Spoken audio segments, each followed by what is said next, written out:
अस्सलाम वालेकुम dear friends. Start करते हैं आज का लेक्चर नंबर 5 पार्ट नंबर 1। तो जो लेक्चर नंबर 5 का पार्ट नंबर 1 है वो है अबाउट पाकिस्तान रशिया रेप्रोचमेंट।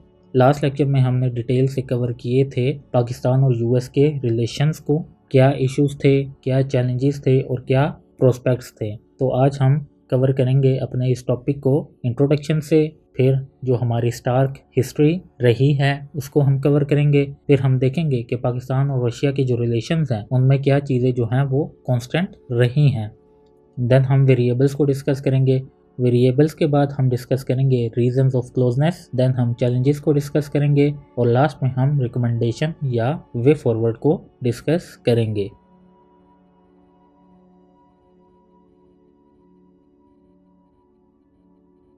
अच्छा जी, अगर हम इंट्रोडक्शन की बात करें तो लास्ट जो वीडियो थी उसमें मैंने आपको डिटेल से कवर करवाया था कि जब पाकिस्तान जो है वो इंडिपेंडेंट हुआ तो उसके पास दो चॉइसेस थी, या तो वो कैपिटलिस्ट ब्लॉक को ज्वाइन करता या वो कम्युनिस्ट ब्लॉक को ज्वाइन करता। तो उसमें मैंने कुछ रीजंस आपको बताई थी कि हमने क्यों कैपिटलिस्ट ब्लॉक को ज्वाइन किया, और वही रीज़न जो है वो बनती हैं कि हमने कम्युनिस्ट ब्लॉक को क्यों ज्वाइन नहीं किया। और उसके साथ साथ अगर हम अपना जो इंट्रोडक्शन है उसको देखें तो आप अपना इंट्रोडक्शन में लिख सकते हैं कि पाकिस्तान और जो रशिया के रिलेशंस हैं वो भी बड़े वोलेटाइल रहे हैं, कि हमने पिछले 70-75 सालों में रेप्रोचमेंट की तरफ बढ़े हैं रशिया के साथ, but due to US involvement हम बैक ऑफ करते रहे हैं। तो हमारे जो रिलेशंस हैं उनमें जो मोस्ट कॉमन चीज़ें हैं वो आती हैं डिफेंस से रिलेटेड, एनर्जी से रिलेटेड और मोस्टली ट्रेड से रिलेटेड। डिफेंस से रिलेटेड इस तरह कि Russia is one of the best war machines producers in the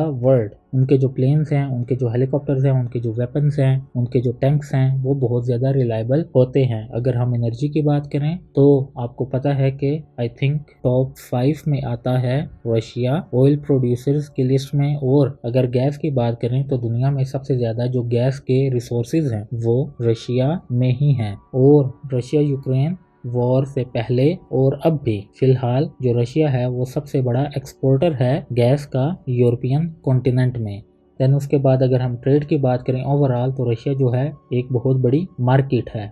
तो मोस्टली जो हमारे रिलेशंस हैं वो इन्हीं 3 सिनेरियोज में घूमते रहे हैं। और अपने तमाम तर डिफरेंसेस के बावजूद जो रशिया और पाकिस्तान है वो एक कॉमन गोल जो है वो शेयर करते हैं related to promoting regional stability and security, जिसको हम अपने इसी लेक्चर में डिटेल से कवर करेंगे। और एक और चीज़ जो है वो मैं आपको बताता चलूँ कि जो हमने डिफेंस से रिलेटेड चीज़ें देखी हैं, एनर्जी से रिलेटेड और ट्रेड से रिलेटेड जो हमने ओवरऑल बात की है, तो आपको पता है कि पाकिस्तान को फ़िलहाल इन्हीं 3 सेक्टर्स में डेफिसिट का सामना है। आप एग्जांपल ले लें एनर्जी की, तो पाकिस्तान का जो सबसे बड़ा मसला है वो एनर्जी क्राइसिस है। एनर्जी क्राइसिस की वजह से ही हमारा जो सर्कुलर डेट है वो बढ़ता ही चला जा रहा है, और सर्कुलर डेट की वजह से हमारा जो ओवरऑल ट्रेड फिर डेफिसिट है वो क्रिएट होता चला जा रहा है। तो आपको पता है कि पाकिस्तान जो है एनर्जी के लिए फ़िलहाल मिडिल ईस्ट पर ही रिलायबल करता है, मोस्टली सऊदीया और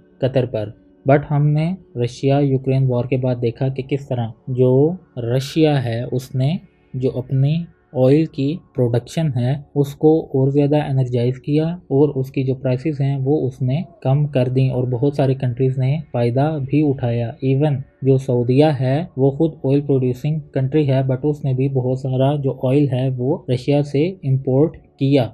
तो फ़िलहाल रशिया जो है पाकिस्तान के लिए एक बहुत बड़ी अपॉर्चुनिटी है अपने इन तमाम क्राइसिस से निपटने के लिए। तो आइए इनको हम अपने आने वाले लेक्चर में डिटेल से कवर करते हैं।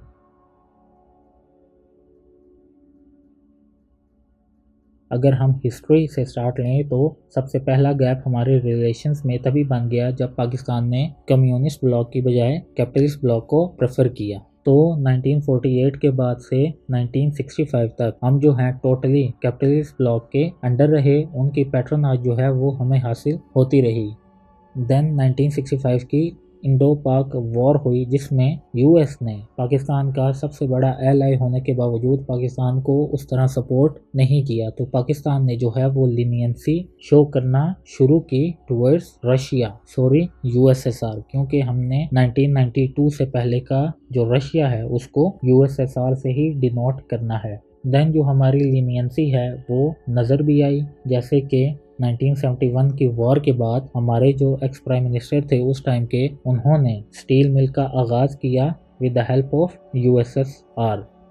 सॉरी, एक चीज़ जो है वो मैं भूल गया कि 1965 की वॉर हुई, देन जो यूएस है उसने रोल प्ले नहीं किया उस तरह जिस तरह उसको करना चाहिए था, तो जो यूएसएसआर है वो जंग में कूदा और उसने हम दोनों कंट्रीज़ के दरमियान पैक्ट साइन करवाया, जिसकी वजह से सीज फायर हुआ 1965 वॉर का। तो उस पैक्ट को हम ताशकंद पैक्ट कहते हैं। तो इनकी वैसे मैंने जो डिटेल्स हैं वो लास्ट लेक्चर में कवर कर दी थी।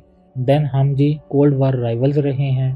तो आपको पता है कि यूएसएसआर को डिसइंटीग्रेट करने में पाकिस्तान का बहुत बड़ा रोल था। देन आई थिंक 1950s का ये इंसिडेंट है, 55, मुझे डेट एग्जैक्ट याद नहीं है, जिसको हम U2 डिप्लोमेसी कहते हैं, कि पाकिस्तानी प्रेमिसेस से पेशावर की एयर बेस से जो यूएस का ड्रोन है उसने फ्लाई किया और यूएसएसआर की प्रेमिसेस के अंदर दाखिल हुआ और वहाँ की जो एयर बेसिस थी और जो दूसरी सीक्रेट बेसिस थी उनकी पिक्चर्स जो है वो उसने ली। तो जो रशियन डिफेंस सिस्टम था उसने उसको डिटेक्ट किया और उसको मार गिराया। तो पहले तो यूएस ने ये शो करवाने की कोशिश की कि ये नासा की तरफ से एक प्रोजेक्ट था जो कि टेक्निकल ख़राबी के बाइस गिर गया, बट बाद में जब उस प्लेन को पूरी तरीके से डिटेक्ट किया गया तो वहाँ से उनकी एयर बेसिस की या जो सीक्रेट बेसिस थी उन्हों की वो तस्वीरें जो हैं वो मिली। तो उस वजह से यूएस की बहुत ज़्यादा इंटरनेशनल अरीना में बेइज्जती हुई। बहुत सारे जो कंट्रीज थे उन्होंने बहुत ज़्यादा मलाइन किया जो यूएस का पहले वाला स्टांस था कि ये नासा की तरफ से एक प्रोजेक्ट था जो कि लॉन्च किया गया था। बट उसके रिपरकशन जो हैं वो क्या देखने को मिले कि यूएस की तो चलो इंटरनेशनल बेइज्जती हुई हर फोरम पे, बट जो यूएसएसआर था उसने पाकिस्तान को धमकाया कि अगली दफ़ा अगर आपकी प्रेमिसेस जो हैं वो यूज़ हुई तो हम पाकिस्तान पर सीधा सीधा न्यूक्लियर अटैक कर देंगे। तो ये बहुत ज़्यादा एक मेजर इंसिडेंट था। ये मैंने आपको जस्ट समरी बताई है, लेकिन अगर मैंने यूएस हिस्ट्री को जो है कवर करवाया तो उसमें मैं डिटेल से इस टॉपिक को कवर करवाऊंगा कि उसके आउटकम्स क्या निकले प्रॉपरली, क्या क्या हमें रेपरकशंस देखने को मिले, उससे क्या जो है हमें और कुछ प्रोस्पेक्ट्स मिले, पाकिस्तान की जो स्टैंडिंग थी उस टाइम पे वो क्या थी, देन जो बाकी नेशंस हैं उन्होंने कैसे ये इशू जो है वो रिजॉल्व करवाया। तो ये तमाम चीज़ें जो हैं वो हम अपने यूएस हिस्ट्री के लेक्चर में कवर करेंगे। देन लास्ट पॉइंट है वो है डिसइंटीग्रेशन ऑफ यूएसएसआर। तो ये हमारी स्टार्क हिस्ट्री रही है पाकिस्तान और रशिया के रिलेशंस में।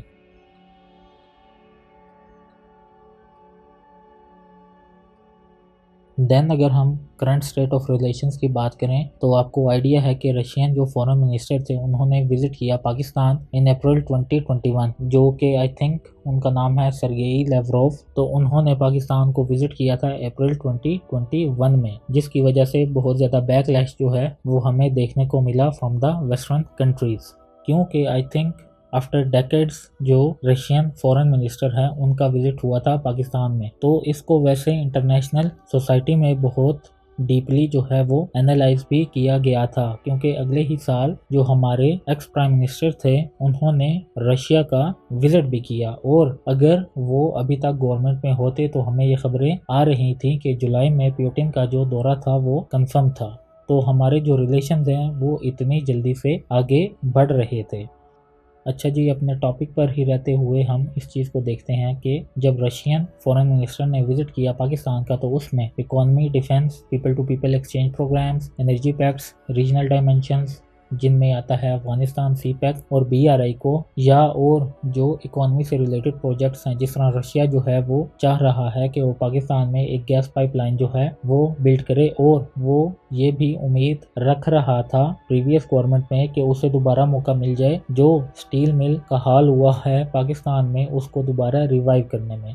तो अगर मैं आपको बताता चलूँ कि हमारे जो रशिया के साथ रिलेशंस हैं वो आपने देखे हैं और आगे भी आप देखेंगे कि वो 2-3 चीज़ों पर ही रहते हैं, जिसमें इकोनॉमी पे फोकस होता है, डिफेंस पे होता है और एनर्जी पे ही होता है। लेकिन उसके साथ साथ जो रीजनल डायमेंशंस हैं, क्योंकि जो रशिया है वो बहुत बड़ा प्लेयर है यूरेशियन रीजन में, तो वो जो इस रीजन के सिक्योरिटी के कंसर्न्स हैं उस पर भी गहरी नज़र रखता है। तो हमारे जो रिलेशंस हैं वो मोस्टली इन 3-4 फील्ड्स में ही ऑब्जर्व किए जाते हैं। तो अगर आपने पाकिस्तान और रशिया के रिलेशंस को डिस्कस करना है तो आप मोस्टली इन्हीं 3-4 टॉपिक्स में ही रह के डिस्कस कर सकते हैं, आपके अच्छे मार्क्स आ जाएंगे।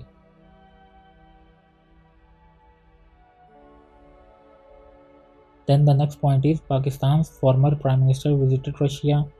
तो हमारे जो हाईएस्ट बायलैटरल टॉक्स हैं वो शुरू हुए आफ्टर 2 डेकेड्स, क्योंकि मुझे आई थिंक याद है कि लास्ट टाइम 1999 में जो नवाज शरीफ साहब हैं उन्होंने विजिट किया था मॉस्को, और उसके बाद आई थिंक जो हमारे एक्स प्रेसिडेंट थे मुशर्रफ, और आई थिंक के जरदारी साहब ने भी रशिया जो है वो विजिट किया था। बट अगर हमारे एग्जेक्टिव को देखा जाए तो 1999 के बाद खान साहब थे, तो 1999 के बाद खान साहब वाहिद प्राइम मिनिस्टर थे जिन्होंने रशिया को विज़िट किया।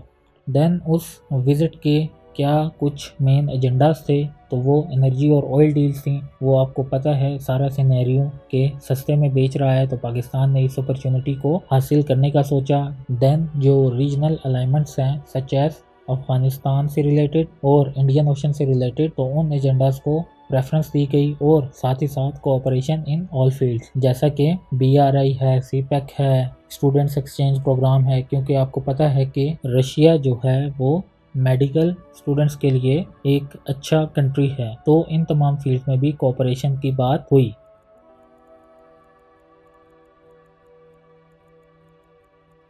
देन अगर हम उससे पहले देखें तो हमारे जो former chief of army staff थे उन्होंने रशिया को विजिट किया, बाजवा साहब। In 2018 chief of army staff visited Moscow and in the same month both national security advisers met, और उसी महीने में ही हम दोनों कंट्रीज के जो नेशनल सिक्योरिटी एडवाइजर्स थे वो भी मिले। देन अगर हम उससे पहले की बात करें तो रशिया ने 2016 से आई थिंक रेगुलरली ही जो हमारी अमन एक्सरसाइजेज होती हैं उनमें पार्टिसिपेट करते रहते हैं।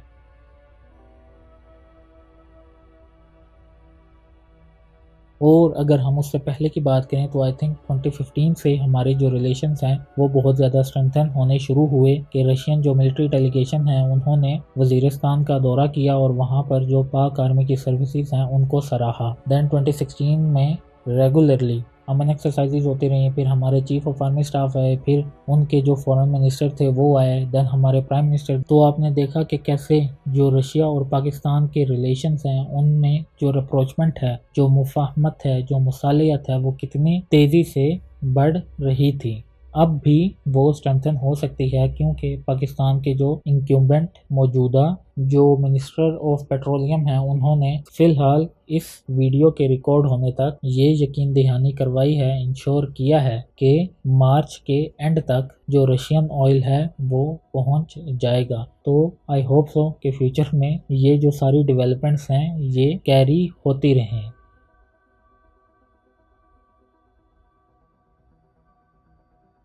देन आते हैं अपने नेक्स्ट टॉपिक पे which is about Russia Pakistan relations have many constants and variables. अच्छा जी, आपको पता है कांस्टेंट्स और वेरिएबल्स में डिफरेंस के कांस्टेंट वो चीज़ होती हैं जो कांस्टेंट ही रहती हैं, जो बरकरार ही रहती हैं, और वेरिएबल्स ऐसी होती हैं जिनमें डिविएशन हो सकती है, जिनमें आई थिंक हम कह सकते हैं जो कि डाइवर्सिफाई होती हैं, जिनमें चेंज की एबिलिटी होती है। तो कांस्टेंट्स में अगर आप देखें तो सबसे पहला जो इशू है वो यही है कि हमारी जो एक स्टार्क हिस्ट्री रही है, मींस कि हम कोल्ड वार राइवल्स रहे हैं, तो ये चीज़ जो है वो सबसे पहले कांस्टेंट में आती है। देन हम दोनों की जियोग्राफी ऐसी है जिसको पीस की ज़रूरत है, तो ये चीज़ें जो हैं वो मोस्टली हमारे जो रिलेशंस हैं उनमें कांस्टेंट ही रही हैं। देन जो रशिया और इंडिया की क्लोजनेस रही है तो उसको भी आप कांस्टेंट्स में इंक्लूड कर सकते हैं, मींस कि ये चीज़ें जो हैं वो चेंज नहीं हो सकती, इनमें चेंज की एबिलिटी नहीं है।